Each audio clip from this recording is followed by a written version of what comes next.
Oh, yes. Very nice. I like that little cough there that we did at the start. Really helped sell the whole thing. Yeah. Makes us look like we're really live. Oh yeah. Oh yeah. Makes Oh us yeah. look like we do this on the spot. Hello. Hello there. Welcome to the Voices from Behind podcast, episode 17. It's the podcast where every week we throw movies at each other. And this week we're a day late again because conflicts of schedules happened yesterday and trains got delayed and videos needed to be edited. So Trains got cancelled. oh, trains got canceled. Yes, but we are here now. Yay! I'm the host. I'm the host, Evo, and with me is the co-host, The aggressive Eastern European. the aggressive Eastern European Evo. If I sound a bit sleepy or something like that, it's because I actually started falling asleep before we started doing this. So I'm not very awake right now, but it's okay. We'll get there. We'll get there. Life will be fine once again. But everybody knows the format. All three people that listen to this, the format's pretty simple. We talk about the movies, but first we talk about what we did over the week. Then we go over some news. And afterwards, at the third bit of the podcast, we talk about a movie which I gave to Eva last week. And at the end, he'll give me a movie for the week after. Oh, okay. But seems simple enough, doesn't it? We'll see how it goes with the sleepy episode 17. So, sir, hello there, sir. How was your week, sir? Mess. It's a complete mess. Ooh. I mean, it's nothing special. It's just, how should I put it? Oh yeah, it sounds about right. Yeah. And yesterday the fucking. So one line was delayed because there was a trespassing incident. My train was cancelled because of a missing crew member, and the rest of the trains were delayed because of a major incident that happened and they were supposed to be dealt on the fucking line. And there was another one because of fucking bad conditions on the track. I just am I having a all right, fucking all right. What's bad conditions on the track? What the hell does that mean? If the weather was freaking horrific, which it wasn't yesterday, I get it. It wasn't great. Yeah, but are you telling me that you're gonna delay a train because it rains? This is England. This is normal. That's a good point. This is completely normal. It's windy. It's a little bit more windy. Fucking trains are delayed. It's too windy to drive normally. Motherfucker, I'm using the ones that barely do 90 miles per hour. 90 kilometers per hour. Not miles. Just let's not go with the miles. 90, that's 50 miles an hour. Just about. Yeah, it's like I literally own the mid-1960s trains. What the fuck does that mean? I'm not on a Virgin train. I'm not doing the ones that are 200 kilometers per hour. You're not on the really quick trains. I get that point, but I'm having fucking strokes. I mean, it's just sad. Yeah, I can see how that can be annoying. Like before I moved out from Manchester, that happened way too often. I mean, British rail workers here always like to go on strike, and they do that. Oh, I fucking love that part as well. I fucking love that. Do that about 5 times a week. I mean, in Liverpool usually it's like once a month. The stagecoach guys and the river guys, because the river is the more used bus company. That's in Liverpool. weird because they're not even. I don't think there's any of them here at all. I think I've seen 1 or 2 buses. But the thing is, do you remember that happening while I was there? You and I were supposed to meet up in town, and like we're supposed to meet up in town to go get coffee. Eva messages me going, I'm gonna walk because I'm closer to town than you. I'm gonna walk and I'll be there at like say 1:30. You get there for 1:30. I'm like, okay, sure. So the train from where I used to live took what 15 minutes to get to town. So I thought I'll leave the house at 1:45. Plenty of time. I wasn't in town until 3:15 because the train there was like an hour delay because nobody showed up to drive the train. Exactly. I mean, how the fuck do you not show up on the fucking train? It's like, oh, okay, fine, something happened. Oh, fine. Don't you have people? No, that's fine. No, but how do the people above, like the people above you, the people that are up top, who deal with this on a weekly basis, not have anybody to back up the situation and be there ready to do the thing? Yeah, it's like, dude, don't you have fucking backup? It's just it feels like it's not ran properly, and it's just a little bit annoying. You know. Well, the usual shit. You have an amazing train railway system, tracks going everywhere. It's really good and well made. And then you have the companies who are not fucking intended to complete fucking train wreck. What the fuck? It's like, oh look, this is amazing. People like it. Let's shit all over it. No, the rail system here is pretty good because there's a lot going on. But the moment some like the tiniest thing goes wrong, everything just goes sideways. It's the funniest thing ever to watch. To watch unfold, I should say. It's just stupid. So is that all that happened to you this week? You just got. I found myself a book. Oh, you found a book about the principles of mathematical analysis. Oh, come on, Evo. Nobody cares about mathematical analysis. Wait. It's a book that's like, I'll go with 270 pages. It cost 60 fucking quid. Jesus. Oh, no, wait. But beforehand, I told you I bought myself fucking quantum field theory book. Yeah.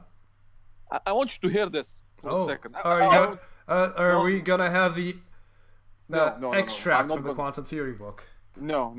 I want you to hear this. Okay, I'm listening to this. Let's see. Let's see what you have to. Are you reading something off the book? Is that No. No. I want you to hear this. Okay. Is that you dropping the book on the table? Kinda on the floor. Oh Jesus! It cost 30 quid. Fucking advanced quantum field theory. That's like a 500 pages book of fucked up shit. I won't lie to you. It's some fucked up shit right there. It's not easy at all. Cost me literally half the price of the fucking principles of mathematical analysis. What the shit is this? I mean, I was like, I'm gonna buy this. See the price? No, I'm not. See, for those that don't know, Evo likes his smart books. He likes to read the maths quite a bit. Every time we like, we used to, like, again, when I used to live in Manchester, we used to, like, meet up, like, once a week? And we'd meet up, and every time I meet him, he'd be there with the maths book, trying to read freaking equations to me, and I'm like, just stop. Please, no more math. No, listen, this is a funny one. And then he'd go on a tangent for 20 minutes while I'm just falling asleep. But, it's whatever helps you sleep at night. Oh, sorry, I bumped the impromptu table going on here. But okay. Besides that, I mean, I watched a couple of movies. What'd you watch? Nothing amazing. Surprisingly, this time around, nothing amazing. Let me see. It's just some garbage, absolute fucking garbage. Which, me, I like, but you like your garbage. Yeah, my garbage. Everybody likes a bit of garbage every now and then. You kidding me? It's like I watched Strange Events. Garbage. Okay. I don't even have. I Trapped the Devil. That's getting decent reviews. I was so disappointed in that movie. I mean, it's not bad. Listen, it's not a bad movie, but I was expecting more. Okay. I don't know why. So, and the movie is centered over these three characters, which have their own personal dramas. It's more like a fucking character drama-driven movie than a horror movie. Because what the fuck is the devil doing in the end? It could have been not. It could have not even fucking existed. It would have made no sense. It's just he's there because I don't know. Because the devil. Okay. No, it's because it has a catchy fucking title. I Trapped the Devil. But it's a good movie. There's some really interesting imagery, but the imagery just remains fucking imagery. That's the worst part. It's just remains imagery. That's a bit crap. it was like I guess they could have. It could have been way better, but it's still not bad. I still suggest people to watch it.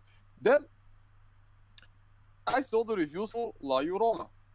La Llorona. That's I hope I the pronounced Spanish. It's a double L in Spanish, so I'm guessing it's a Llorona. It's a Y. I just I tried. Let's go with I tried. Okay. It's fine. I didn't read it as la. It's the one with Velma from Yeah. Scooby Doo. You know what the funny thing is? What? I mean, the movie is absolute fucking garbage. Yeah, I can tell from the trailers. No. It's absolute fucking garbage. The trailers actually made it look like it was kind of interesting. Okay. It could have been good, but it went the nun way of the titular characters, the nun Valak. The Nun, the film. Yeah. And there's a reason why I'm mentioning the nun. Okay. Valak is playing second fiddle in her own origins. Its own origin story is playing second fucking fiddle and making fucking dumbass decisions that make no sense. But Same as what's the thing about fucking monster movies where you have this really good? Don't get me wrong, like the Nun looks kind of generic, but it's a really good design.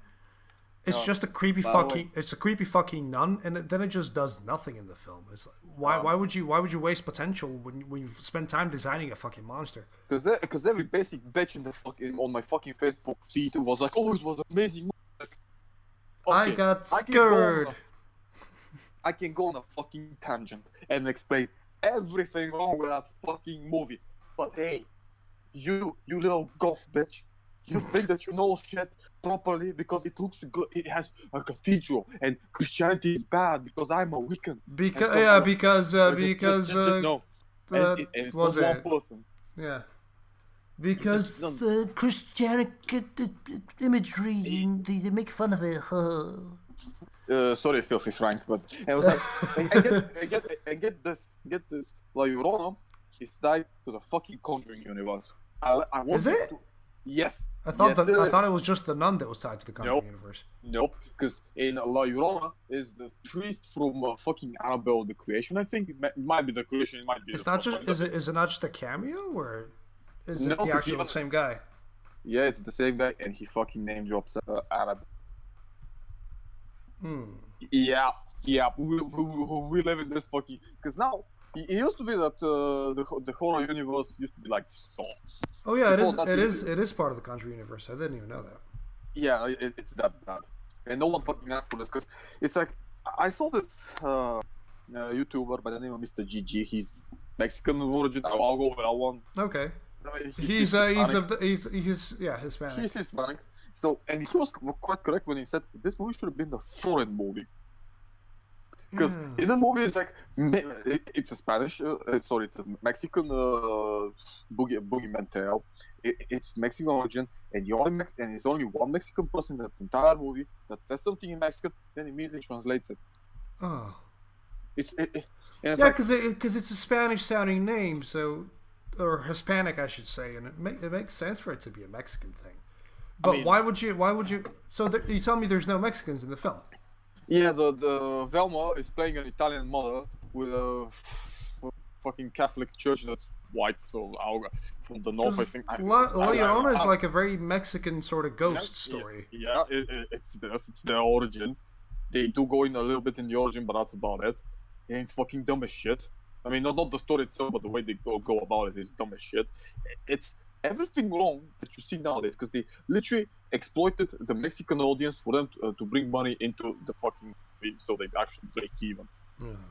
So it's not racist; it's just exploitative in a worse fucking way. Yeah, it's more of the only reason why it's a Mexican thing is so we can bring the Mexican audience in, but it's actually heartless.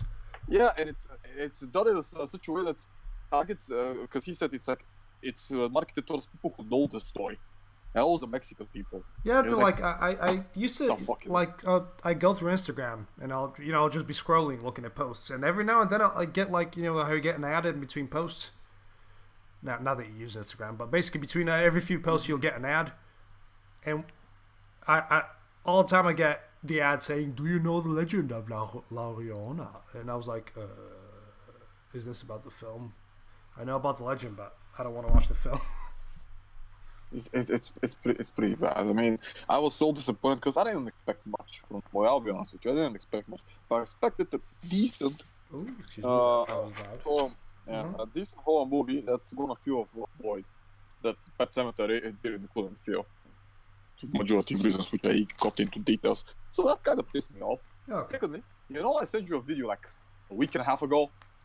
Which one? Is that the Mortal Kombat thing you sent me? No, God no. The other one, the one that I showed you, a guy that did a pacifist run on Doom 1, the first 3 episodes. Oh, yeah. Yeah, apparently he compiled one on Die Flesh Consumed. Okay. Here is the kicker. That episode apparently was considered that it couldn't be done on pacifist for more than 23 fucking years. It was done. That's okay. That sounds. It's not even the fucking first level. That's the thing. It's not first or second. It's one of the later levels where you have to kill a cyber demon, and it's a fucking mess. The way he does it, it's a fucking mess. Huh. It's worth watching because the guy who did it the first time is one of the best Doom players I've seen. Zero Master, he's fucking mental, that guy. Oh god. He's fucking mental, mate. The things he pulls off, holy He's shit. a mental boy. I've played that game for almost the same time as him.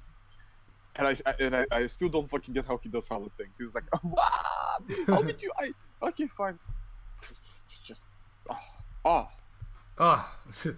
Amazing. It's alright. Oh. How was your week? My week? I had a really busy week. Like, I've literally had I had some personal time, but it was spent editing. Like, I was off Tuesday, and I barely got the chance to play anything because I was editing a music video for a friend. Which reminds me, did you finally fucking finish? No, that's what I'm saying. I literally spent more time editing this week because it's been like, edit this, render it. Okay, go over it again. Okay, that's not showing up right. Re-edit it. Go over that again. Add this. Add that. Take this out. Put this back in. Resync audio because for whatever reason the audio's gone out of sync, and that kind of shit. So I spent pretty much most of Tuesday just editing my pretty little butt off. So. It's just been a lot of editing, which I'm not fussed about because it gave me, something to do that wasn't just staring into space. I also, I've been getting up early pretty much every day after that pretty much all week apart from Tuesday because I've been doing earlies at work, and that's like messed up my. When when you do earlies and it's supposed to fix your sleeping schedule. Yeah. It's not. It messed up my sleeping schedule even more, so I'm struggling to keep my eyes open right now. But apart from that, I went and saw Endgame. Which was Endgame? Oh yeah. Yeah. Apparently, after they spoiled it, there's some pseudoscience bullshit. Yeah, don't get me wrong, they get into the pseudoscience, but it's very pseudoscience, and it's more parallel dimensions than it is time travel, which obviously everybody knows the time travel. Excuse me, what the fuck is the reverse Mobius strip and why are you using it in the... No, just leave it. I'm not... This is why I can't go and watch these things. I'm like... you're trying to sound smart by saying literally random shit that have no fucking connection. I just... Shut the fuck up. Leave, just leave. Fuck it, stop it. Hire someone that can actually do some fucking things for you and explain it. Yeah. Just... I mean, here's the question. Do you know what a Mobius strip is, actually? Yeah, I know what a Mobius strip is. I mean, it's literally the simplest thing for people to explain what the Mobius strip is without going. It's basically the infinity symbol, but it's a 3D. No, you don't even need. It's a simple twist that you go that how should I explain it properly? It's an illusion. Yeah. For people. What I'm gonna say about the film is I enjoyed it a lot. There's a shitload of fan service. There's a lot of things you'll enjoy as well because there's a lot of Captain America action in this. I mean, I don't like Captain America. I think Captain America is one of the most boring unoriginal characters. It's the Russo brothers. It's basically they do a lot of callbacks to Winter Soldier. I mean, fine, but see, Vesco went and saw it because I want to go and see it. Yeah. I don't fucking care about it. And he came out and he was pissed. He was pissed. Yes, he was pissed. Because apparently he was like, you know that the iconic scene where Spidey when they finally able to wrestle the Infinity Gauntlet from Thanos, yeah, and it goes into Spidey's hand, who actually fixes shit. Yeah. Somehow Spidey. Well, no, in this case, Captain Marvel stands alone. Pepper Potts goes like she's not alone, and then all the. Oh no, that made me cringe a lot because it's just. No. It's all about it's a bit like again. I might talk about it at the end of the podcast for the sake of not spoiling it now. But it's a Me Too. Yeah, there's a Me Too moment in the film, and there's a shitload of fan service. Like, especially the last, I want to say the last half hour, the final battle bit. Like before that, it's a really fun sort of time travel bit. You know, like sort of Back to the Future 2. Like, oh, we need to go back to a certain time where we were already, and we shouldn't encounter ourselves. So it's a lot of like shifting around and a lot of revisiting old films and seeing it from a different perspective. That was fun as fuck. Like if they did that more often, if that was the whole film, I wouldn't have said no. Mm. But there's a lot of contradictory things that now that I think about it, you know, because after coming out of the film, I was like, woo, yeah. But now that I've had time to sort of let it gestate, I'm like, huh. This makes no sense. This is stupid. Why did I fucking like this? Yeah, no, it's not about why I fucking like this. I like this, but it was more of a, wait, they could have done this. Or why did this happen when this didn't happen in Infinity War? Put it this way, Infinity War is a much tighter film, the way it's written and the way it plays out. While this one is a bit more loosey-goosey. I did nearly choke up at one point because it was a very tender moment. It was, again, a Captain America moment that you finally get to see and you're like, oh, yay, Cap got to do the thing. But apart from that, there's a really good memes in this film. Really good memes. Do you know what the funniest thing is? What? I got spoiled the movie using math stuff. I was like, I can find the picture. It's not particularly difficult. You won't get it, but yeah. That's fine. So yeah, So I was looking for it. I was like, the fuck happened? Why am I seeing Mobius sleep with Eugene? What the fuck is... See, I managed to avoid all spoilers somehow. Like, I couldn't tell you how I did that, but I avoided spoilers the whole way through until I went and saw it. I didn't fucking care because I don't care about this. So I could... Yeah, it's cool. It's cool. You don't have to, you know. But, what else did I do? I, saw Endgame. It's like, I mean, sure, if people enjoyed the movie, no, it's really enjoyable. It's broken all the fucking records imaginable right now, because let's face it, it's the culmination of, 22 films? So a lot of the main characters get, a very good end to their arcs. All the main Avengers, basically, apart from one, which I'm not going to get into. What else? What else did I do? Did I say I went to see John Williams not John Williams in concert, but the Glasgow Royal Orchestra playing John Williams stuff. I think so. Yeah, I said it last week that we were going. It was a really good time. I was a bit underwhelmed when it walked out, though. What else? What day is it today? It's Friday. It's Friday. Did I do anything else of note? No, I don't think I did, apart from seeing Endgame and doing a shitload of editing and doing some filming. Also, if anybody is in need of a video editor person, I could do that for you. Send links, send your queries to the Facebook page and just drop a line, message the Facebook page.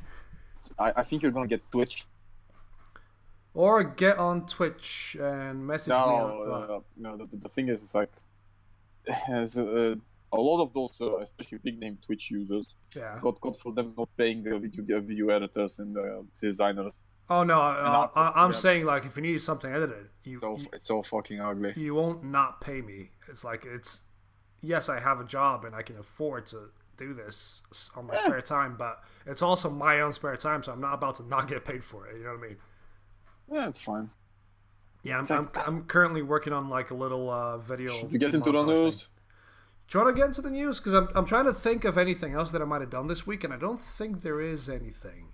Let's get into the news. Okay, Guess hey, how hey, I'm gonna fucking start. look, before you start, can I say something real quick so I can start? Sure. Hey, you like memes? Which ones do Hey, you you want? like going fast and having chilling dogs?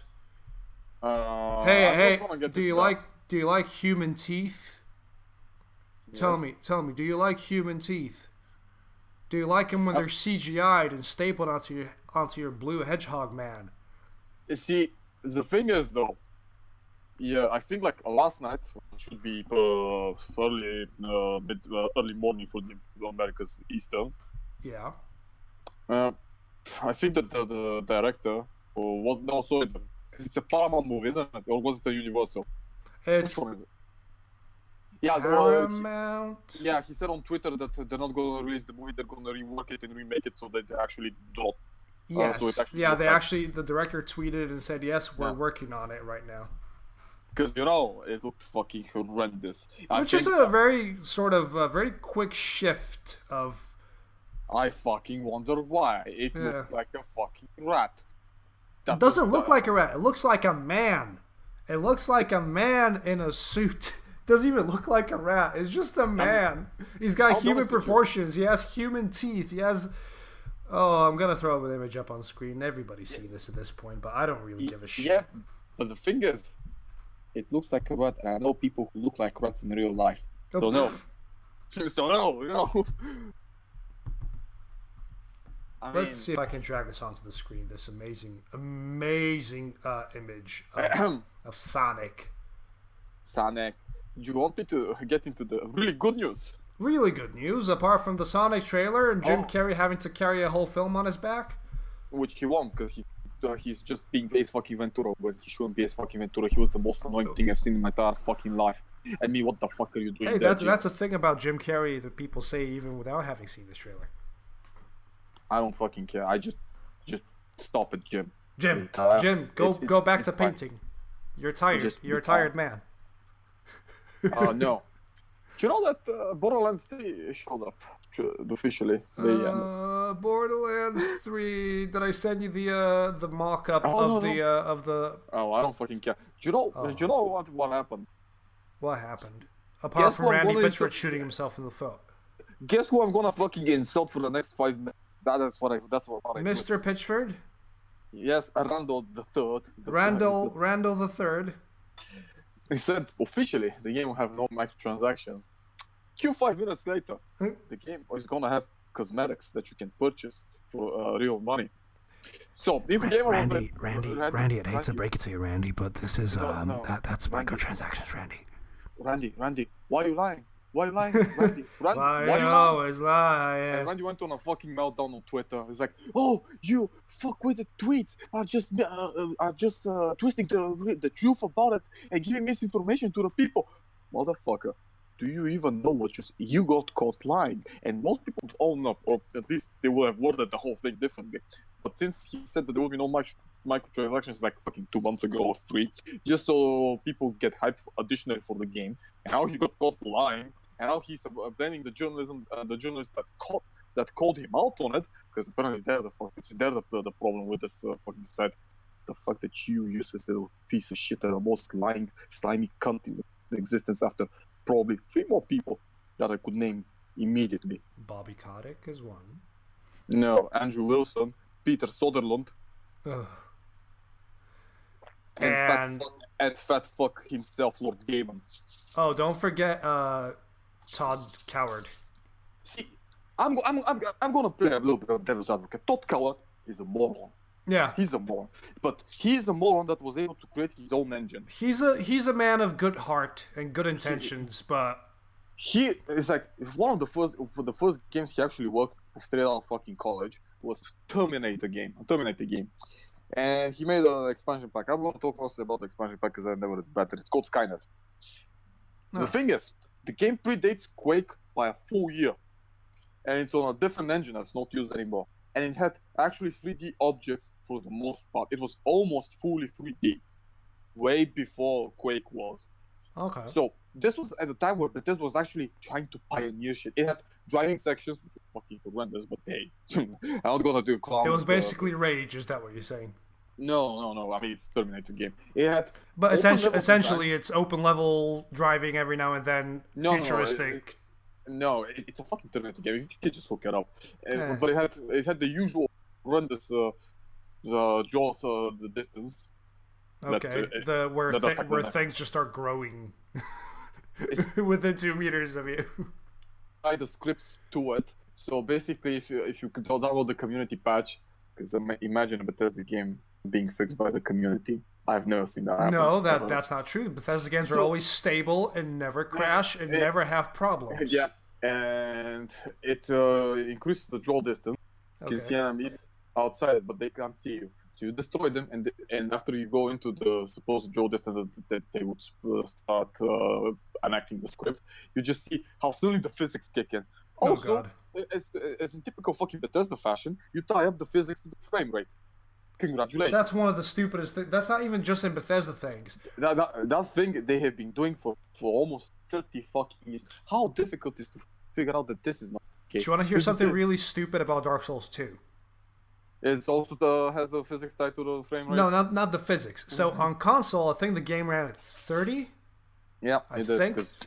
So Dark Souls 2, again, is my favorite Dark Souls out of all the three. I don't know why, because I like it a lot. But on PC, because it ran at a higher frame rate, weapon degradation and the speed at which your weapons, got wrecked and got damaged was tied to the frame rate.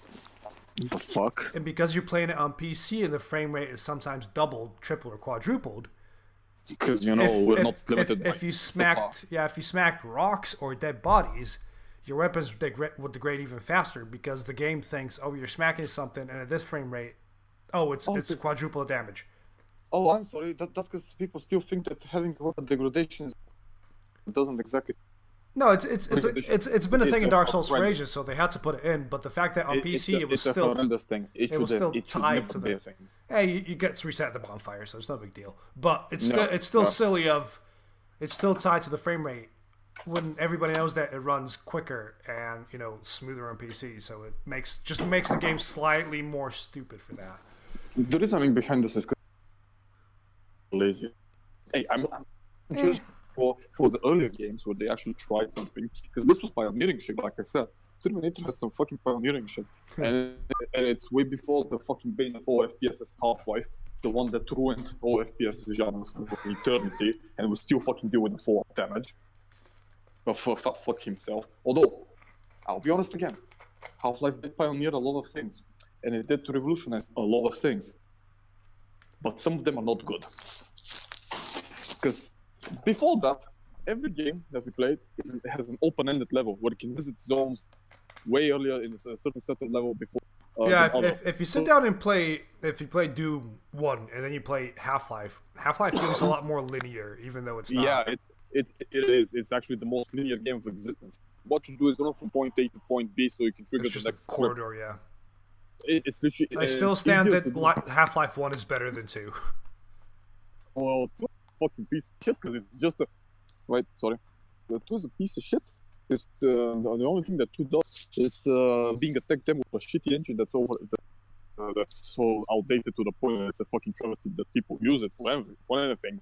Hey, Apex Legends and Titanfall run on it.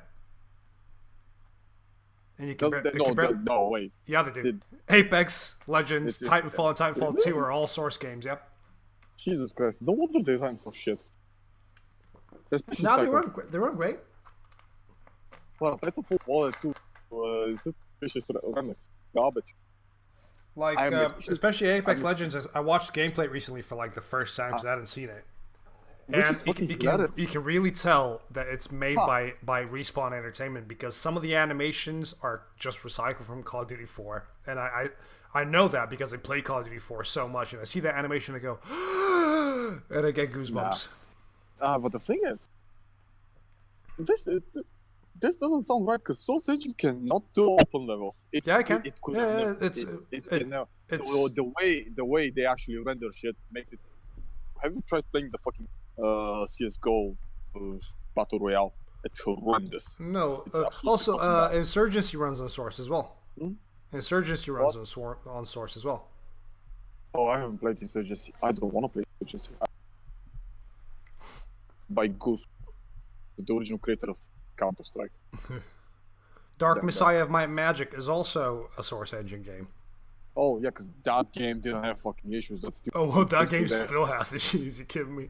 Oh, I'm sorry. I mean, the game was also tried a lot of different things and it had a lot of good ideas. It's quite good if you get it to work. No, it still isn't because the fucking physics are broken as shit. Yeah, you just kick things off ledges, and that's the whole game. No, you have to be creative. Dark Messiah. The harder difficult, the more creative, the actually better you have the game. But okay, so earlier last week, Days Gone released. Days Gone. Oh no! I watched the video about Days Gone today. It's just all the bugs in the game.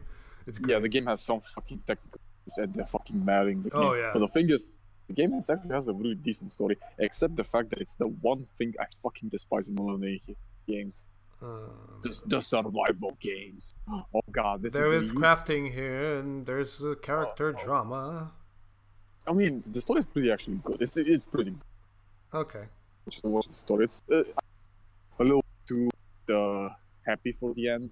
The end is way too much of a happy ending. But hey, after the fucking shitstorm that the Mortal Kombat story is, I'll take it. I'll take it. How do you fucking kill? Also, forgot to mention, Natural Selection 2 also runs on Source. I've never played that game, but Natural Selection was Half-Life 1 to begin with, so yeah, it's good. Yeah, 2's pretty good. 2's like a really, really fun, like... If you want to talk about Source, there's plenty of games, and most of them are fucking garbage, but the original ones are usually mods for the original Half-Life. Yeah, most of them are, yeah. Sin Episodes Emergence, also a Source game. Sorry, I'm just going over... I'm just going over all the... Fuck that game. Fuck that game. The original Sin is one of the most... It's amazing, yeah. But it came one week before Half-Life.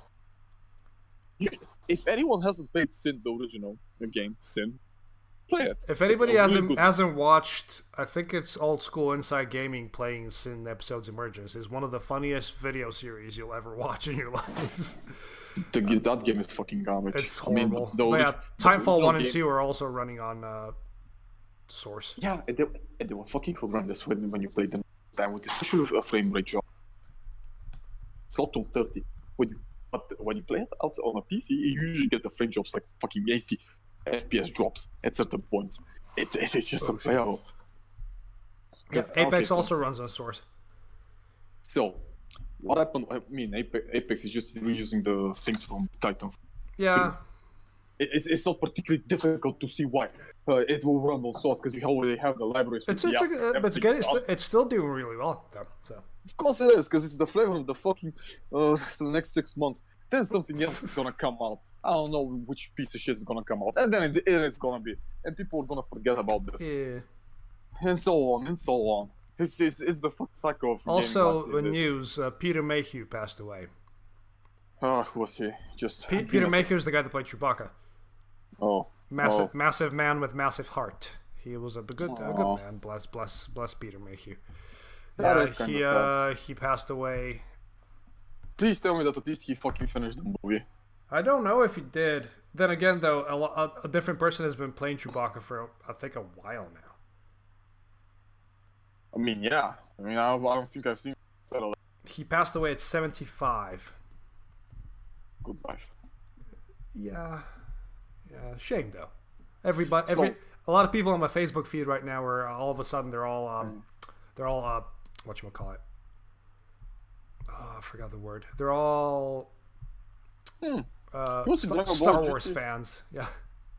Yeah, fair enough. So the problem I have with survival games is this: survival games, you dropped off, you have 0, and you survive for like the first 2 hours. After that, the game become overpowered. It becomes a chore. So you're not surviving anymore. You're just load mowing through shit. You're just collecting, yes. And this is the problem. This is like the fundamental issue with these games. You cannot properly balance them. It's the lazy, cheap ass way. Yeah, it's the same way in Far Cry, even in 3, which was more story based and still open.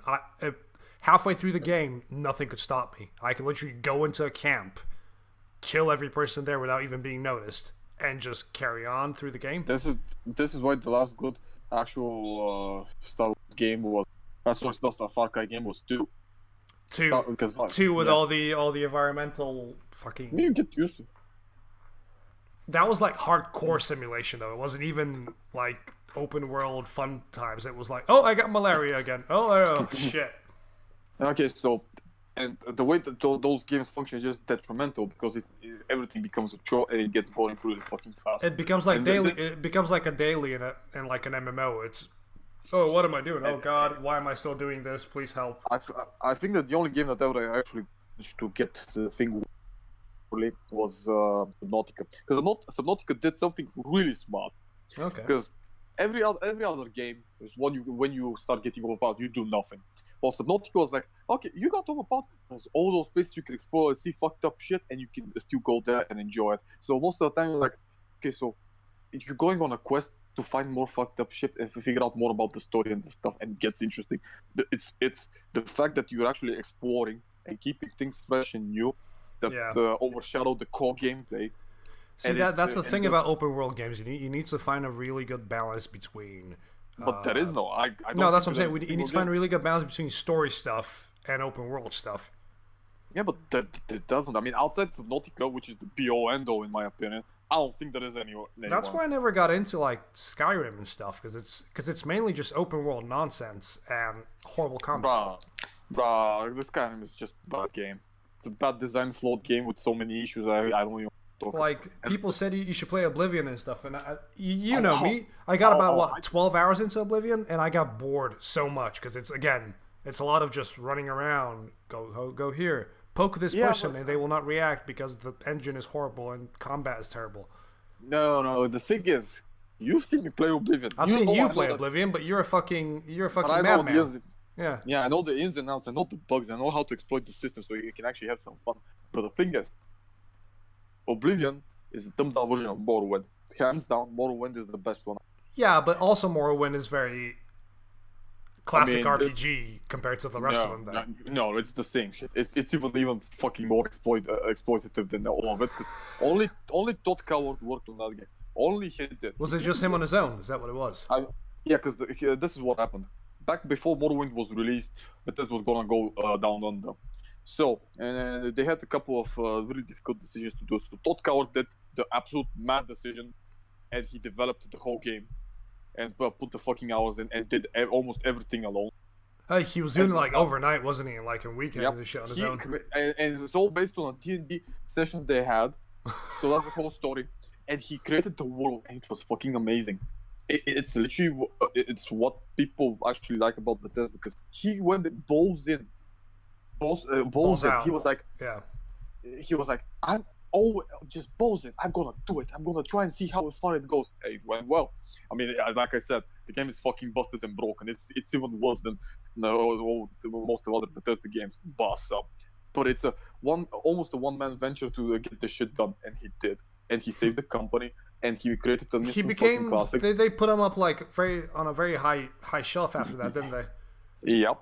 For good reasons, because he actually managed to pull something really difficult. Yeah. I mean, I put him on a pedestal. Also, sorry to interrupt. I'm just because we're talking about games that kind of logged onto Steam just to look at a few things. Knights of the Old Republic is currently $250 if you want to get a really good RPG from a different company. No, but there's a problem because the games don't work well. You need to go and get the community patches and stuff because they literally don't work. Yeah, well. That's fine, but it's still $250 for a really good Bioware game. Don't get the Knights of the Old Republic too, because that game, if you don't know how to exploit that game, you're gonna have issues. I'm pretty sure this is just the first. Well, let me have a look here. Yep, just Knights of the Old Republic. £2.51 it is. It's usually £7. £7 pretty cheap too, so. I'm pretty sure that Republic Commando is also on sale. Get Republic Commando. I have Republic Commando. Are you kidding me? Republic Commando is the shit. Yeah, it's like, it's also a linear game, but it had a good story. Who cares? You're running around with your buddies, and they're all saying dumb shit. The thing is, it's like I grew up playing those open level games, and when I think about an FPS, good FPS, I know that I have choices of how to tackle a level, even though it's still a simple fucking level. It might have fucking key hunting. It's not really fucking complicated. Yeah. But the fact that I can also KOTOR 2 is also $251. Yeah, Koto 2 is the more difficult one to get. So every time I start playing Doom, I start playing fucking Blood, the Shadow Warrior, fucking even Duke Yeah, Nukem. like you Uh, go through the whole the motions of the list. stuff. Yeah. Also, Yeah, Neo's exactly. on sale as well. It's it literally makes me feel good because I know It I'm just takes you back. Yeah. And the game doesn't hold your hand the whole way through. no one fucking holds your hand because fuck you who hands. What am I, a little bitch? Am Fucking I a little throw, bitch? I know, little bitch. throw Yeah. everything at me. I'll figure it out, much like Dust did. But even so all those games, and the fact that they give me this sense of exploration while keeping things fresh in you, I can in Sin. I'm going back to Sin because you literally said that Original game. Sin, yeah. You can branch out in different paths and do different missions because you found different places. If Sin came out like 2 years before Half-Life, we'd be talking more about Sin than Half-Life. It would have been a different if it had success. You had, Yeah. I mean, you had horrible driving sections, but I'll be fair. Until fucking Half-Life did Half-Life 2 did the driving sections, every driving section in the game fucking sucked. Yeah. In FPS sucked. So yeah, I'll give No, that. Half-Life 2 did really well with the first-person I driving. mean, I think that this was the first game that actually did it well. Oh, and Vanquish is $374. Go play Vanquish. No. Play Vanquish. So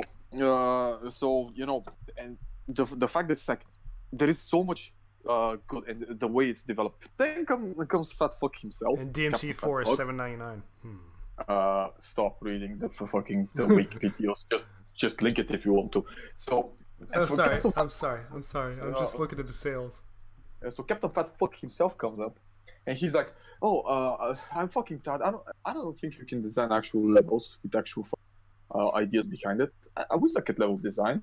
Oh, I know. Let's make it linear so we can control exactly what the player gets when he gets it and what he does. So it's like, you useless fat piece of shit."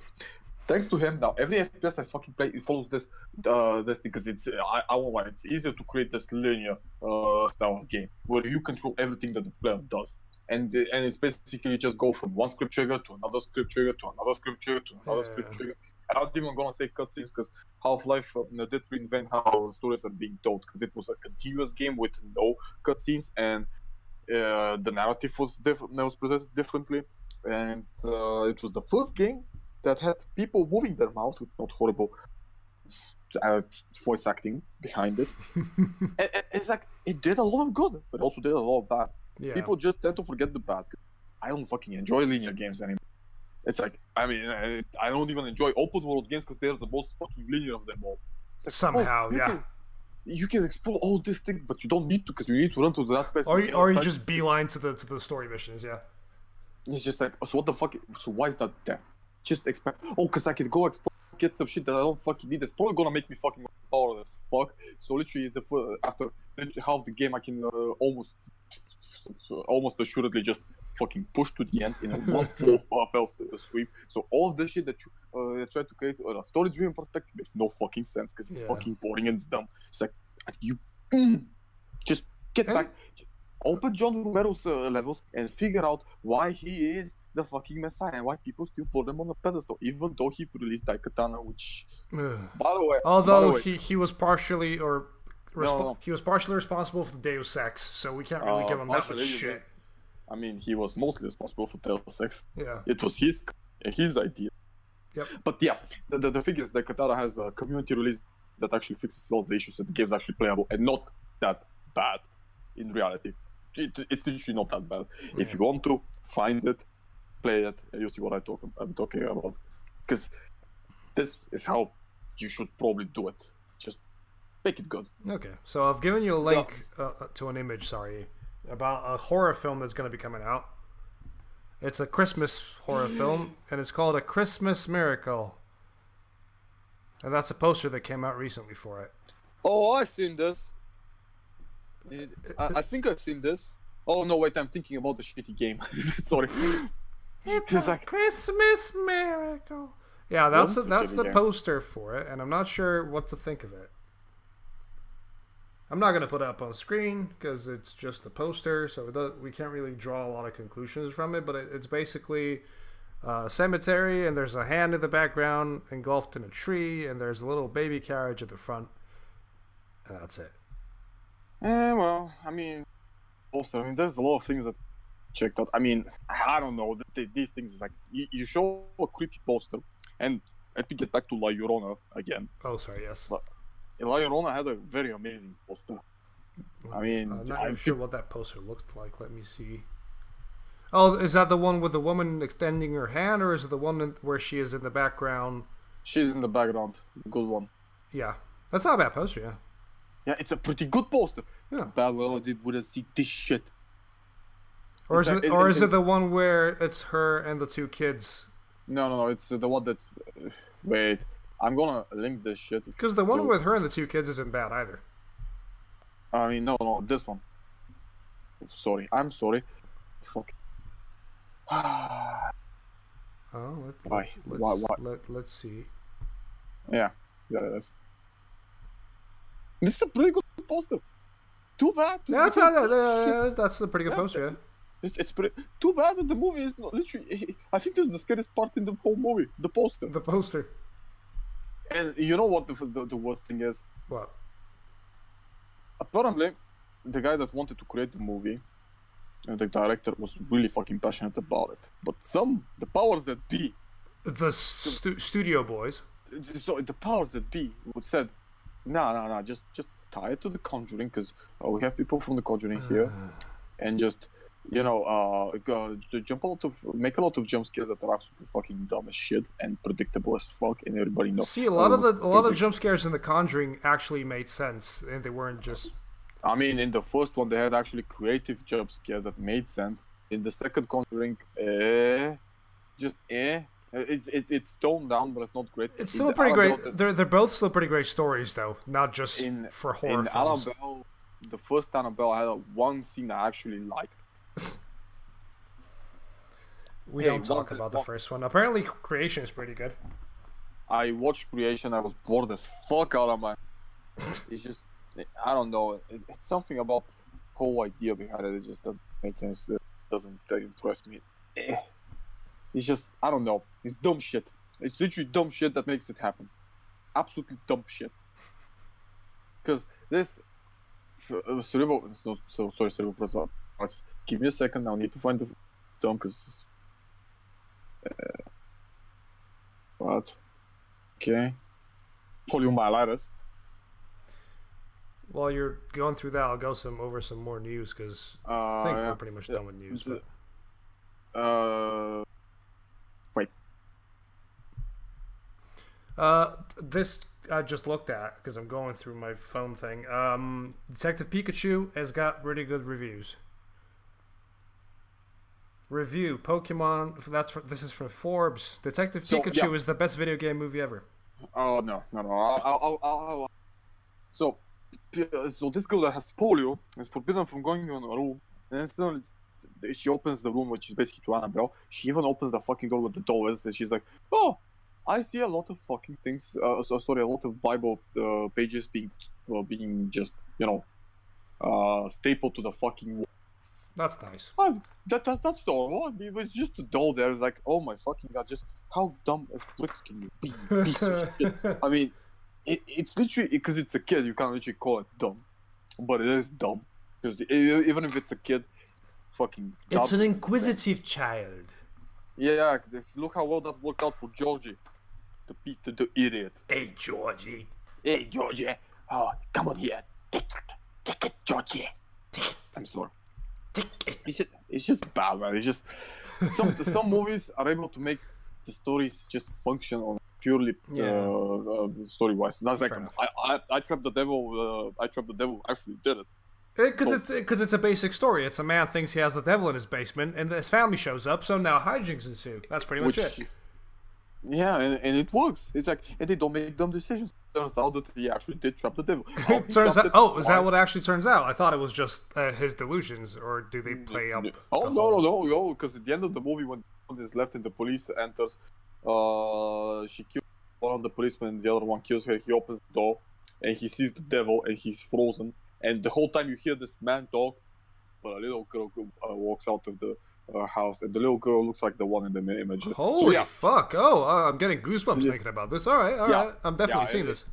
it was actually the fucking devil that he trapped. It's Okay. like, he was paranoid. It was like, it played off well. It's just, I don't know, the fucking devil stood the whole time. You just and he was expected just more. Yeah, I get it. like, he did nothing except the last 15 minutes where he just went on a fucking, I don't know, monologue. Okay. It wasn't particularly impressive. Yeah. It's like, that's what I'm getting at. Have you seen the trailer for Crawl, by the way? Sounds familiar. Do I need to? I've put it in the news doc here just for the sake of having it there. It's basically Sam Raimi's producing, and the guy that directed The Hills Have Eyes is directing. Oh God, no. Which I don't mind the new Hills Have Eyes. I actually really like the first one. But it was okay. the first one's fucking great, especially at the end when it just turns into like an action film and the guy's getting slammed through like fridges full of bodies. But in this one, it's basically a big hurricane hits the U.S. and there's monsters in the water, and for whatever stupid reason, they decide to reveal the monsters, and it turns out they are just crocodiles. Yeah, it's not good. It looks very generic, but it might be a good watch considering the people behind it. Then again, you never know. Wait, what? I mean, I don't see Sam Raimi's name. He's producing. I'm sorry, I don't fucking care about the producers. It's like, I don't know. The easiest thing these days is just to slap your name as producer. Oh yeah. It literally holds no fucking meaning. I'm not even sure what fucking producers do at this. They get the money. I think that's all it is. I'm not even sure. Right. So you like Alien, don't you? The first Alien. You like it, don't you? What did they do now? Just listen. I'm going segueing here. I'm doing a professional segue. Please tell me that it's no. So you like Alien, don't you? Yeah. Sure. You also like The Thing, don't you? Yeah. So let's say those two got together. It made a really weird fucking baby. That would make no sense for a majority of reasons I do. But what do you get when you combine those two together? Randy Pitchford? You get Harbinger Down. No, you don't. Because I gave you a movie last week, didn't I? Yeah, I did. I watched it. And it's Harbinger Down. It's not that good. No, I didn't say it's that good. I said it's okay. I said it's a decent watch. Yeah. It's mostly bad. Yeah. But say what you think, because I have a few things to say about it as well that might make you appreciate it a bit more. Not really. Wait, there's a TV show? What? Yeah. Sorry, I just need to check this shit first. Check your thing. Sorry, that's different. Okay. Do explain, sir, about Harbinger Down. Yeah, this is a fucking tongue twister for me to say. I don't even understand why. Because the name of the ship is Harbinger, and it's down. Said in the end of the movie as a paycheck. It's a It's literally roll credits. I don't think I've. Okay, so the movie starts off on this ship called Harbinger. Yes. You have the captain, his crew, which consists of some pretty stereotypes. boy. Yeah. A pretty boy, a big guy, a black dude, a Russian lady, a black dude, a Russian chick. Inuit dude, like an Eskimo dude, an Eskimo, and some drunk in the engineering that I can't remember. You don't have to remember him because he dies. I mean, he dies for the fastest thing in existence. Yeah. So, and they have the captain's granddaughter. Oh, and the university man as well.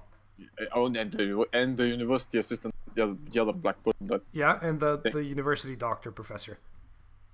So, and they find this weird ass shit, which turns out a Soviet fallen satellite. From the 80s. Space. Yeah, that's how the film opens. You just hear Mayday in Russian, and then you see a satellite crash into the sea. Yeah. It's just bad. So, and they defreeze it. It turns out that there is a person inside who's dead, and they find out that there is something lodged inside him, some sea sort of cows? organism. Yeah, they look like sea cows. I mean, which are weird looking fuckers. It's like the Michelin Man, but in the sea. Wife. And here is where they fucking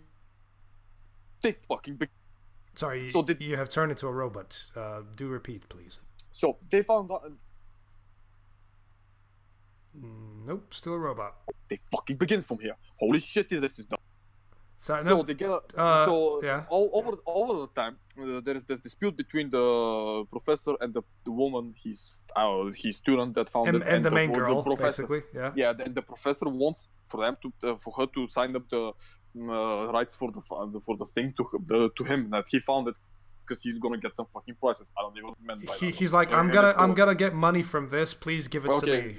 It doesn't matter, because the big bad grandpa is there, and he's like, no, you will not do this. I am the captain of this ship. Do you want to swim back home? Which is probably the most amazing thing.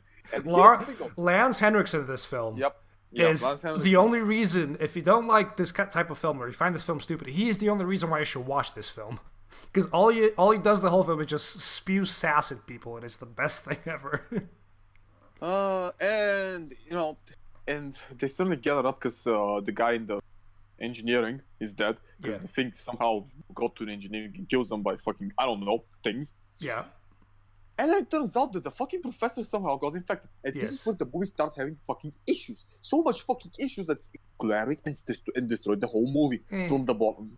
So, and he goes outside, he's hot, then they bring him back in because they think he's gonna freeze out. And there's absolutely amazing effect scene where he gets 4 fucking tentacles and sprays everybody with liquid. And this is where the problem begins. First of all, when the fuck did he get infected? He spent time downstairs, like did she entered the fucking. No, she did, but the thing was frozen still. When he came back down, you can see it moving in the ship. He didn't fucking touch it. He took pictures. He had no physical contact with it. That's not about physical. Later on, it's described that the thing can move around and can become like liquid and solid. And that makes even fucking less sense. Because, see, this thing tried to be the actual thing. I kind of like the thing, yeah. It is the actual thing. And it tried to Except it's cold and not fire.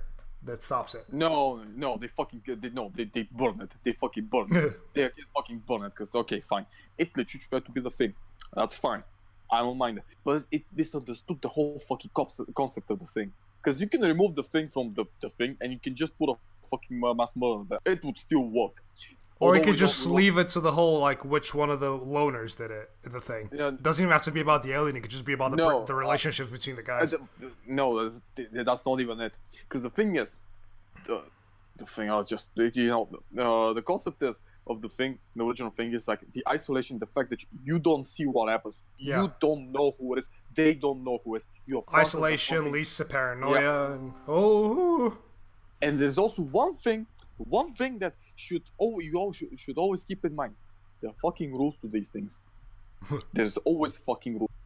And this one had no rules. Because, it sprays them all with liquid, and it turns out that the liquid itself moves. The liquid is alive, much like in the fucking thing, where everything's part of the thing and it functions independently and separately. It doesn't matter. But after they do this, the black guy who's bitching and moaning the whole time, apparently is infected. How the fuck did he get infected? Why is everyone else not infected? Why did the professor took literally 5 minutes to get infected? The black guy took like a fucking hour to get infected, and everyone else was fucking okay at the same time. No, but when the professor got infected, it didn't really specify the time. No, because after he went there, he got called up. After he got called up, he went outside. After he went outside, he died. That's the actual timeline of. There are no fucking rules. There is no things that as to how it's not established very well as an other to think about it. No, it's not established at all.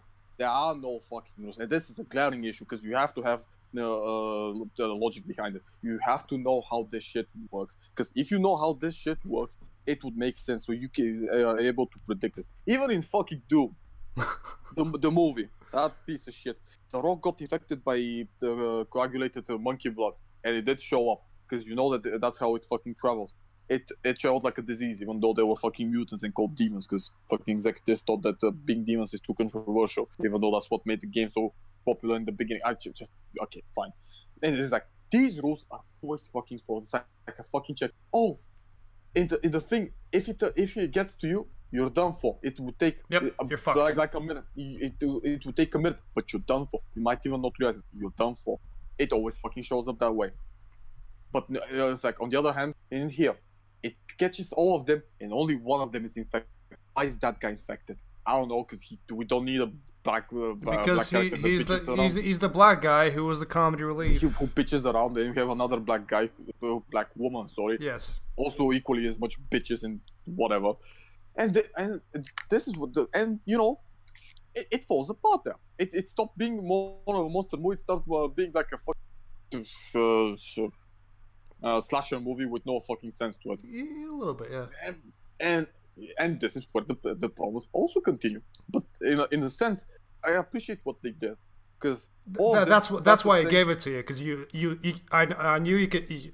I was telling somebody earlier today, they were like, "What are you talking about tonight?" I'm like, "Harbinger Down." I'm like, "What's that about?" I'm like, "It's like Alien and the Thing made it, baby." She's like, oh, "Okay," and then goes, "Is Evo gonna enjoy it?" I'm like, "Probably not. He's probably gonna nitpick a lot, but he'll appreciate it at least."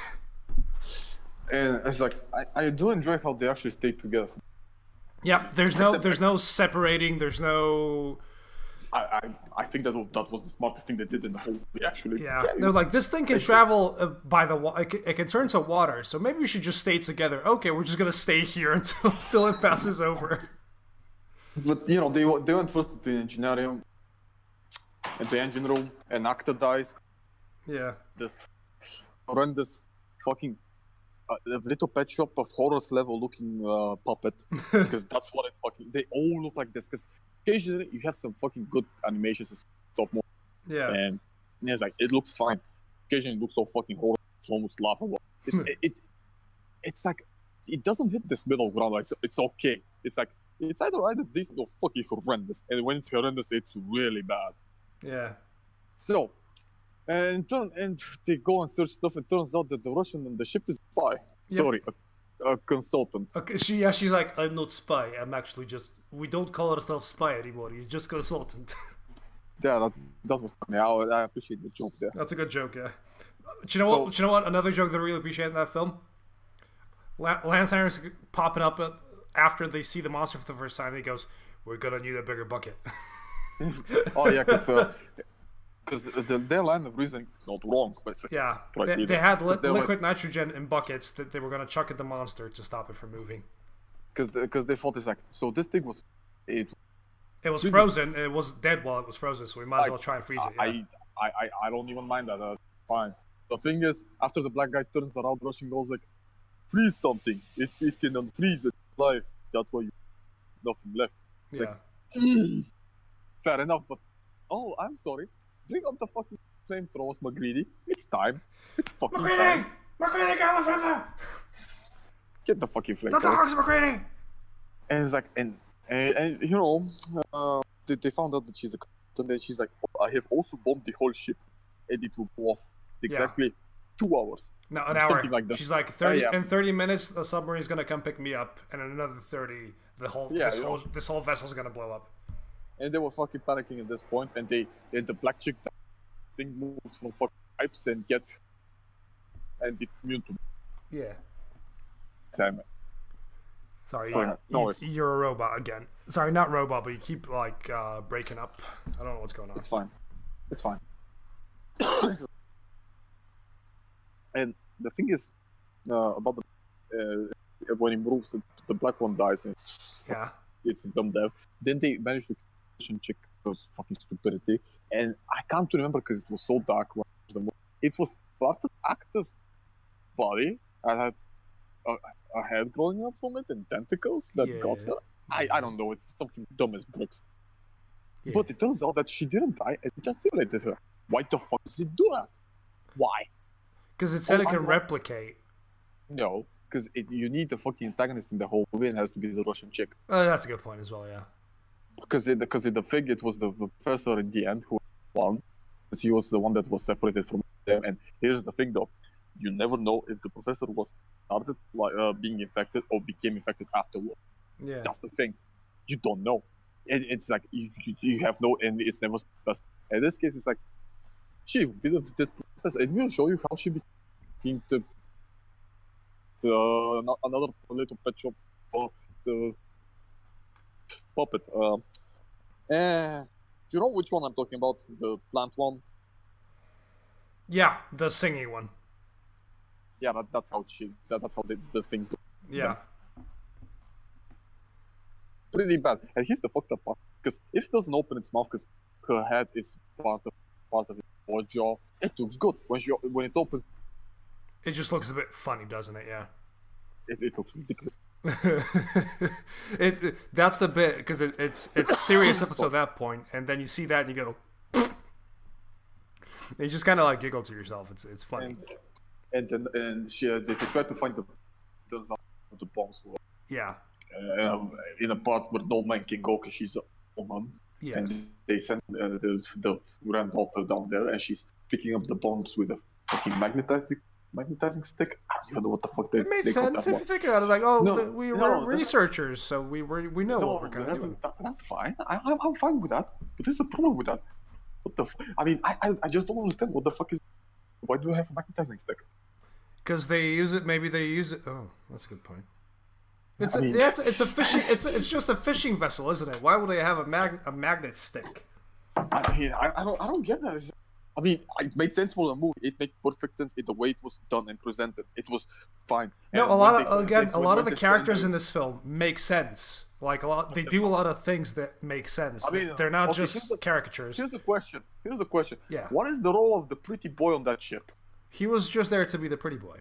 He said said some things, and then he No, I mean, as in the role on the ship itself. He was part of the thingy. It was him and the Inuit. He was part of the fishing crew. Yeah, but what is his actual role there? What is his rank? What position does he fill? I don't think he was just a fishy boy. It was him, the big guy, and the Inuit that were part of. They were just fishermen. No, that's not how boats work. It's just a fishing vessel. They had the captain, and everybody else were fishermen, and the one engineer downstairs. And that's not how those things work. Because you need a little bit more. You need your first mate, your fucking the other shit. I mean, nowadays you don't need you have technology, so that's pretty fucking safe. But you have people who fill certain roles, and these roles are fucking important. And it's like, and he's the pretty boy, and I'll get to that part of it. So I do like how they split up in groups of two. Yeah. And they wait for the bombs. So they can always keep an eye on each other. Yeah. Yeah, that makes sense. That's something what the thing didn't do. In the thing they didn't kind of do. They just split up. Yeah, because the last part. Don't forget, in the thing, they're all also a bunch of fucking loners that don't like each other. And they were paranoid as fuck. Yeah. Which for obvious fucking reasons, because you can't be if you're in teams of two and the guy next to you is the thing. Yeah. The fuck are you doing? So yeah, in that case, it made more sense to go alone and fucking take your chances than be with other people and you're like. Because you never know which one might be the thing. Yeah. And it's just like, and they find it and they send the woman down.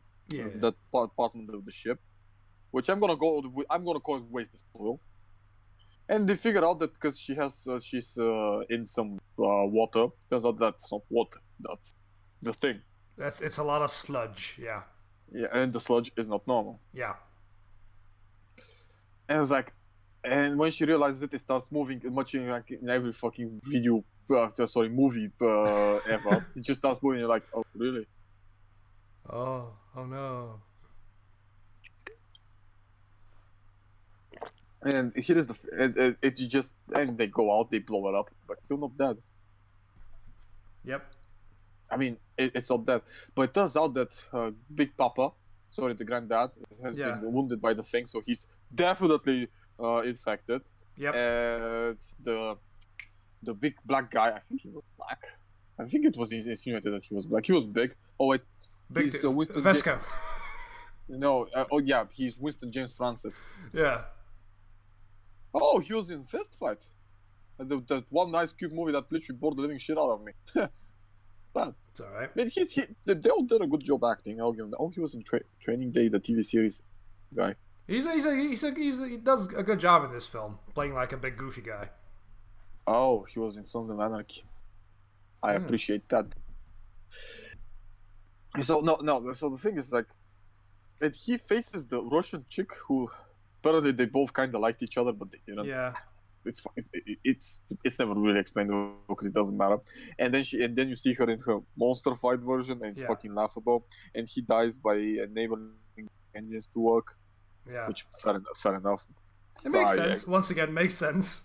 And at the same time, the granddaughter, the pretty boy, who they have kind of a flirt going on, kinda, sorta. And the granddad are sitting there, and the guy has aimed a weapon at the captain by the captain's orders, which is pretty fucking smart. I'll give him that. It's like they actually made some really good decisions, although they made no fucking sense in the context of what the fuck was happening. Because, like I said, what time frame does it take for a person to get infected and turn into the thing where he gets... Whatever time the dramatic script decides. Exactly. Because, I mean, last week I talked about the faculty, right? Yeah. The faculty had fucking rules to it. True. And these rules were never broken. This is a shitty 1998 movie with a fucking cast made of solid gold. Yep. It's not shit. It's actually pretty decent. People should actually watch it. Well, this was pretty decent too. It just doesn't make a lot of sense. No, the fuck thing. Hey. And it's like, I mean, there's a lot of things I just. And then suddenly it turns out the thing is still alive and kills the pretty boy. Yep. With a fucking tentacle out of nowhere, literally nowhere. It just sprouts out of darkness. Yeah. And it's in the other side, and apparently just I don't know. It's just made no sense. Still doesn't make any sense. I'll go with this. Is just stupid. I think it makes most. I think it's the best thing to go for. Yeah. And I just a lot of things that I think that should be could have been done way better. Well, considering the budget and stuff, it's not horrible. Like I said, I've seen worse. Yeah. I've seen better, and this was kind. Because I appreciate the fact that it was actually written well. Yep. But everything else was just they're pretty smart about a lot of things, which you can appreciate. The basics are so bad. Yeah. It's just bad. So as I was saying about this film, what I was going to tell, you've seen the practical effects in it. Yeah. And they're, for the most part, really good. Really amazing. So Except when they aren't. Yeah, so the same team that did the practical effects for this film also did the practical effects for the 2011 remake of The Thing. Those there was CGI. Almost all of them were CGI. Listen. They did the entire film with full-on, as much as they could, practical effects. Which was nothing, because the movie was entirely fucking CGI. That's what I'm saying. They did the entire film with practical effects, or, as much practical effects as they could get going. And then somebody from the bigwigs came and saw the dailies. Somebody from the studio saw them and went, "Where's the CGI?" And they said, "Well, we're making a prequel, like a very faithful sort of remake, so we're using all practical as much as we can." And the bigwig said, "No, the kids like the CGI. Make all these CGI." And CGI. That's why the film bombed. Well, that was one of the reasons why it bombed. Oh, I'm sorry. It bombed because it was a piece of useless garbage that should have never been fucking made, because no one fucking does prequels. But there's a full-on documentary or like a short video for this film about how it was actually all entirely... There's puppets. They show the puppets and how they move and how fucking amazing they made them. They're all 100% practical. And then again, somebody showed up and, "Hey, my grandkid said he likes the CGI. Make all of this CGI." And yeah, it's the same team that made that. And you can tell they're really talented and really passionate about how they make practical effects. Because, as he said, that first scene with the tentacles from the guy's back. Yeah, that was pretty good. That was fucking great. But that was the only good thing about that. All those effects. Yeah. Again, though, it's that's what it is. It's just sad, considering that there's so many talented people that make practical effects. Sure, practical are way more expensive, but it's so much more worth it than to have somebody come down and go, "Hey, what are you doing with these practical?" No, they shouldn't be practical. It should be CGI. No one just never fucking do CGI. Because here's the thing. I can't remember when I watched it. I was happy that it was CGI. Thanos in Endgame looks pretty good. I don't know. He looks like the actor that plays him, and he looks fucking adorable. He doesn't look threatening. He looks adorable. It's like here's the funny thing. Doom 2016, a game that most people really like. 2016, yeah. It was a game that most people liked. Yes. For obvious reasons. It wasn't bad, but it wasn't as good as people made it out to be. Yeah. Here's the thing. Do you know what I really disliked about the movie, the game? What? Literally, half the designs of the enemies. Oh, okay. The I can see Kaku that. demons look like fucking adorable pieces of shit. It's like adorable tomatoes. It's like, oh, you're a demon. Oh, you're a demon. Oh, you little Oh, thing! Let me rip your fucking eye out. Yeah. No. It's like, oh, how you adorable. Yeah. Who you gonna kill? Yeah, that's adorable. You just come here and You rip its eye out and you go, oh no, I wanted you as a pet. I don't even fucking care about that part. It's like, oh, you're adorable. It's like, oh, who's the good Yeah. demon? To be honest, the pinkies in that were pretty adorable. And the fucking Mancubus looked fucking horrendous. Holy shit! I quite like the design of the summoners, though. I think that the most I liked was the Revenant, Long Zone. I think the Revenants were done really well, and most of the zombies, especially Which the first one? Which one were the Revenants? The skeleton motherfuckers with the the homing missiles. The Tootie boys. Get your fucking Doom Law. The Doot boys. Yes. No, those are not the Doot boys. The Revenant always has a trumpet. Yes, he always doots. No. Get your Doom wrecked, you goddamn plebeian, miserable asshole. It's like, no, I fucking like the design of those. They looked fine. It's not good. I was kind of pissed off that they used the Doom 3 Hell Knights and Hell Barons. I don't know why they decided. They're decent looking though. Like especially fine. the Hell Knights, they're just these humongous looking, like punch you. You don't want to like. It's the type of monster that you see and you go, I don't want to get punched by that. Like No, I wouldn't want to get punched by that at all. But the thing is they're not that. I mean, how should I put it? The original Doom, they looked a little bit better. Yeah. They looked like fuck. I mean, they looked way better. But these ones, they just look like fucking dumbass blind motherfuckers that can just what's the word of it? You know, in Serious Sam, the help the Big boys. yeah, the same shape. Whatever they are. Yeah. Oh well. I've sent you an image of Duty Boys. Look at that.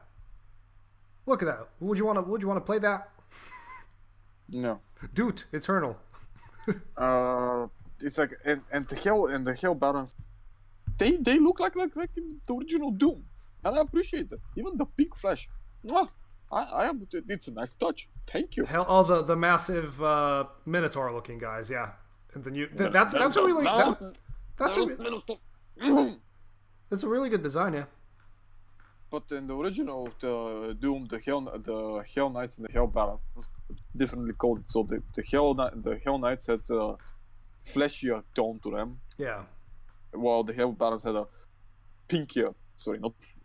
It's like no, sorry. The Hell Knights had a leathery tone to their skin, while the Hell Barons got this pinky flesh style, and it looks so good.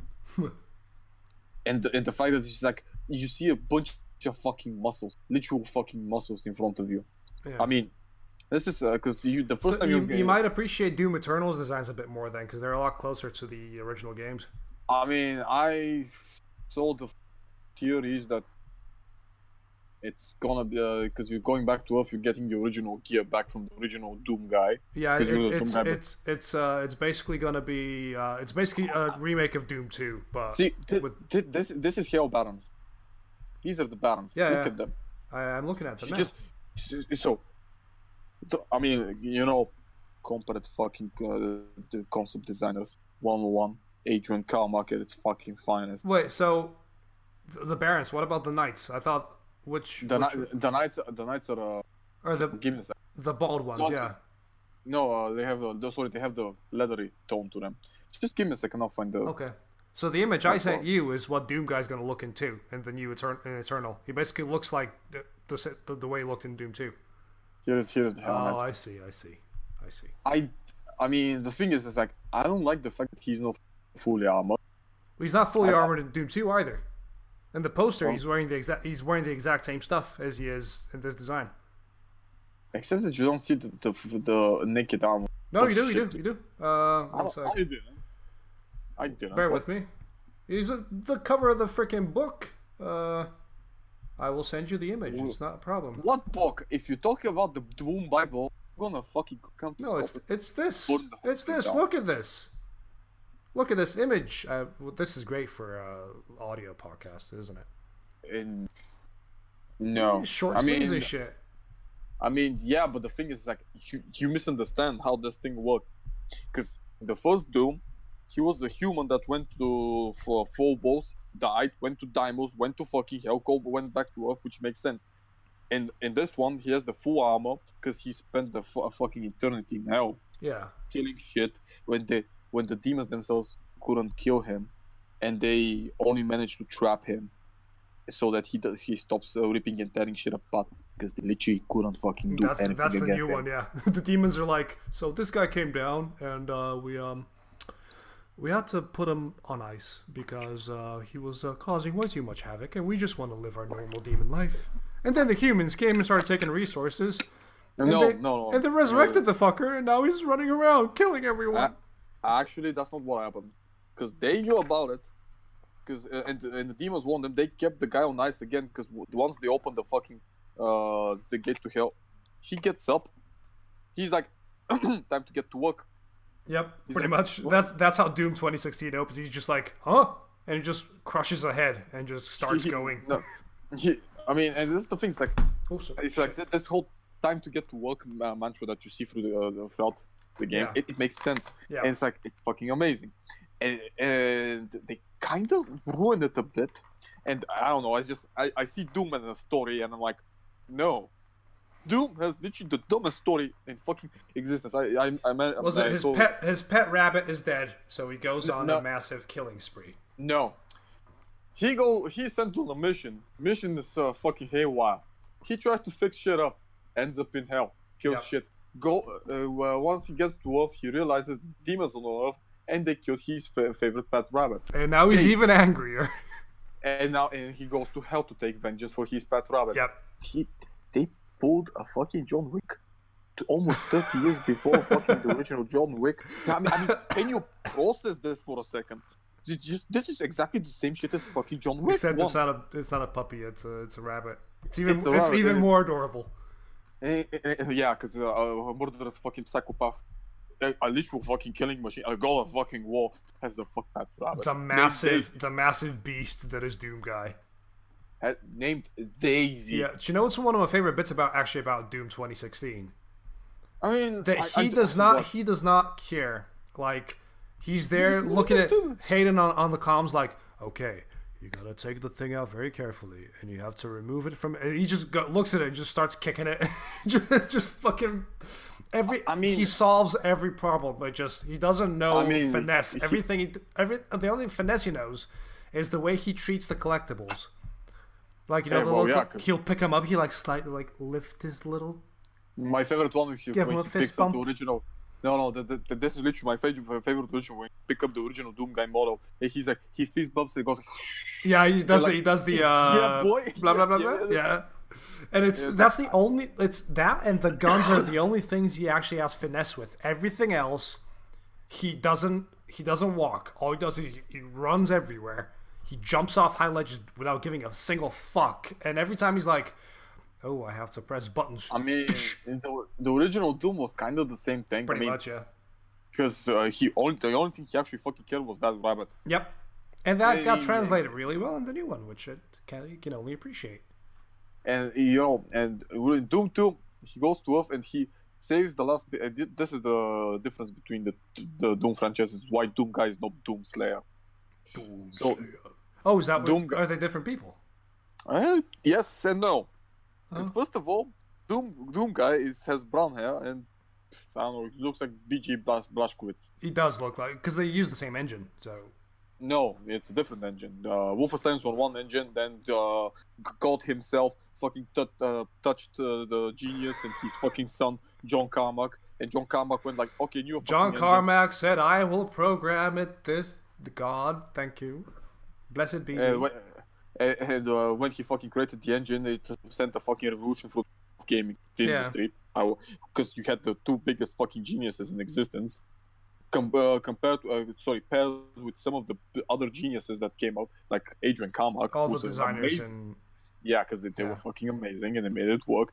and the music boys and the sound and the fact they managed to pull so much out of old PCs. And I think it was Sandy Peterson who did the music. Don't quote me on that. I don't know. All I know is that they listened to a lot of Megadeth back then and said we should make this our soundtrack. No, it wasn't Megadeth. It wasn't Megadeth. You kidding me? E1M1 is basically a Megadeth song. No. What they listened to was a lot of fucking Metallica, a lot of fucking Pantera, some Megadeth, but not enough. And it's just like after that, some fucking Black Sabbath, some AC/DC. They literally were able to how should I put it? What's the word for it? Plagiarize. No, avoid the plagiarizing claims. Somehow, these motherfuckers were able to modify shit that would never fly today. And I think that even the bands were fucking happy because this shit won't be.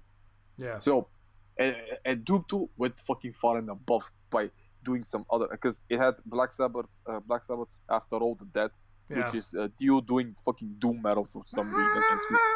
No, that doesn't exist in that song. That does not exist. That's probably the song I like the most by Dio Sabbath, because it's very doomy, very moody, very slow. Classic Sabbath, basically. Yeah. It's fucking amazing. Thank you, Jesus, for having. Thank you, Jesus. Thank you. There was Alice in Chains as well, which I don't listen to. I don't like Alice in Chains. I don't mind them. I just couldn't ever get into it. There was also what the name? That was like 50 other songs at this point that were all matched up. Do you know what I love about this podcast sometimes? It's how we can go from talking about movies to like transition into something completely random, and then we always at this point in time, like near the end, we always come back to like Doom or like an old school shooter. That's not every episode, but it's every third. I mean, we had also other amazing FPS shooters back when LucasArts was doing actual games. Yeah, I also miss those times. They had this shooter called Outlaws. The best Western shooter I've played in my entire life. I like Call of Juarez Gunslinger as well. No, it has nothing out. Absolutely nothing. I actually bought it on Steam and it looks. I remember playing Outlaw. At a fistful of missions, how the fuck a fistful of fucking missions. You know you're in the fucking zone when this happens. Yeah, I'm a little sad now. It's an amazing game. Fucking great story, great action, and it worked. And it's the wonky LucasArts Star Wars that they use for Dark Forces. It's a fucking old FPS. Difficult as fuck, by the way. Just really difficult. And it's so good. It's just so much things were done so right during those years. I wonder why I'm so fucking hyped up about old games re-releasing. Did you see Wrath? Wrath? Wrath. I showed you the fucking PAX East gameplay video. Oh yeah, you did, yeah. I fucking saw it, and I got so fucking hyped. It's been a while since I got this hype. Did you see the fucking models, man? Holy shit. Did you see the sprite work? Did you see the model work? Yeah, it looks great. Open fucking levels with many places and a lost secret. It's like many places to tackle. Please. I want this. I will do anything. I will chill out if I have to. But I want this in my life right now. Give it to me. Yeah, just a lot of screaming. I hope at the time that it comes out, I can actually stream it, because I'm just gonna spend my free time on Twitch just streaming Wrath and going like, yep. I will show up and say, good job. He's like, good job. Now, at that point, probably you will have finished fucking Dusk, so I can finally talk about Dusk properly with you, because I will not spoil the shit. Trust me. It's like, why am I so hyped about Dusk? Maybe because since it fucking begins till it ends, it never goes down. It just goes up, and above. It never fails to disappoint. Never. Not even once. It's like, not even fucking... How do you do this? How does that even work? I've never seen this in games. Never. It's just like, because, usually, especially in some great games like I don't know, the Persona series. I usually get fucking down with, a little bit down when I go to English when I get to the ending. Mostly because I realize it's the ending. And it kind of bums me out. It's like, oh god, I'm finishing it. But this time, I finished the game, I was like, oh, I know this is gonna get continued. Yeah, fair enough. Make it faster.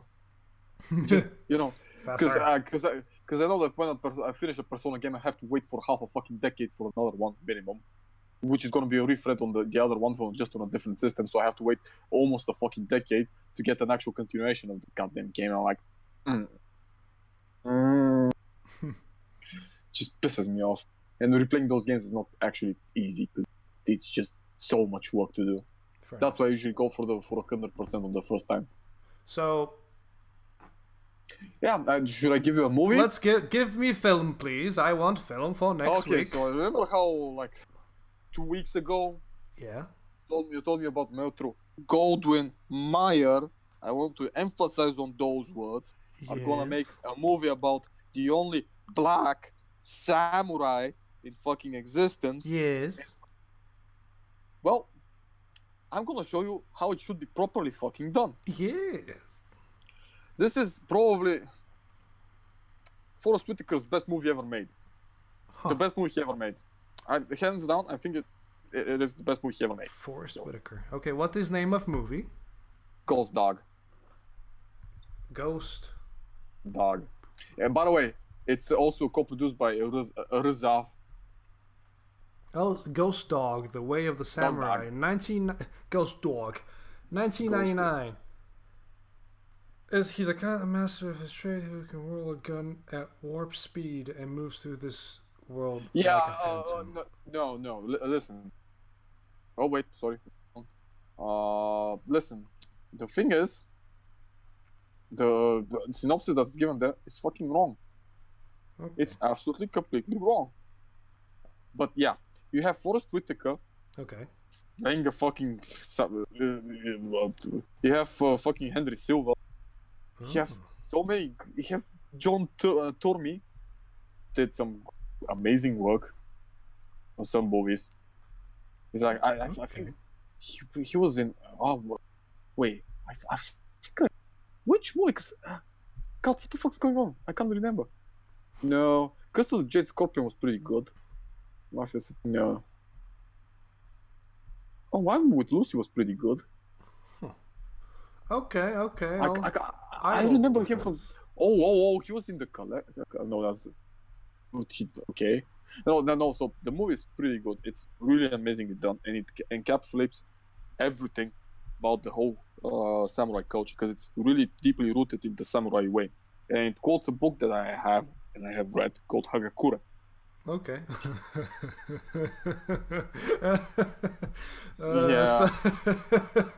Yeah, you know there's gonna be some deep ass fucking philosophy shit there. Sorry, you just said kura and it just made me laugh. Hagakure. Yeah. Right. So, and this is how it should be done properly. Okay, fair enough. It's like I said, it's a very good, very well done, really good story, and it's, you know how I usually complain about adaptations and how remakes should be made. Yeah. Well, this takes the whole concept of what I just told and modernizes it. Okay. And it puts Ghost Dog in a very difficult position, but since the position he realizes he's in, he has already made a decision and makes a plan for it to work out so that all of them have a favorable outcome, including him. Fair enough. We shall see. Really, I will be the judge of that. It's a really good movie. I fucking love it. I've watched it like times and I still fucking appreciate it. Some amazing soundtracks, some amazing work by everyone.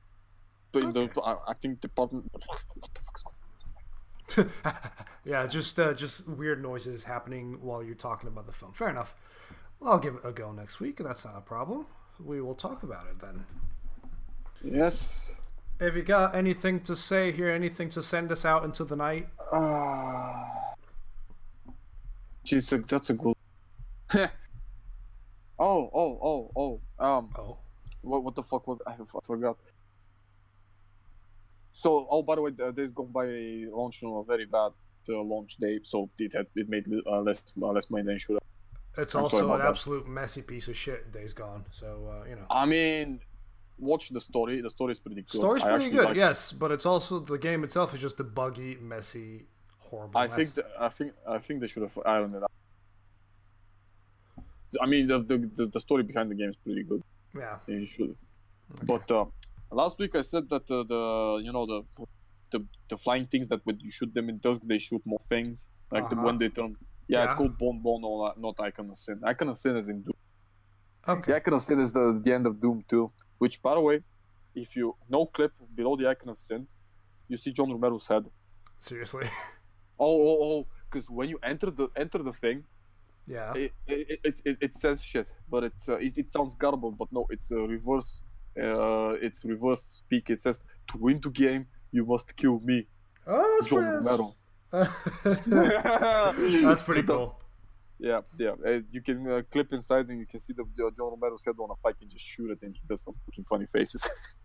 Oh, that's actually that's fucking It- old school references Yeah. and Easter eggs. You know, when people actually gave a shit about this, they didn't just make references for the sake of reference, Yeah. like every modern place. He's like, "Oh yeah, what did you get foul with blood? Did you get anywhere with blood?" No. Again, it was a lot of just me editing, and I didn't really play many video games, to be honest. I'll just finish fucking Dusk. Maybe if you finish Blood, we'll finally start doing the co-op. Yeah. Okay. At this point, we probably use End Blood. I don't know mean- what we're using. We'll figure something out. Yeah, I have to work it out a bit. Yeah, I'll figure it out. Yeah. Right then. Is this us for this week? Kinda, maybe, yes. a Maybe, bit. sort of, yes. Also, we've had one viewer this whole time. Although It's that might have, probably me. No, that's me. is that you? You were viewing the podcast all along. Anyway, thank you all for listening. This has been episode 17 of the Voices from Behind podcast.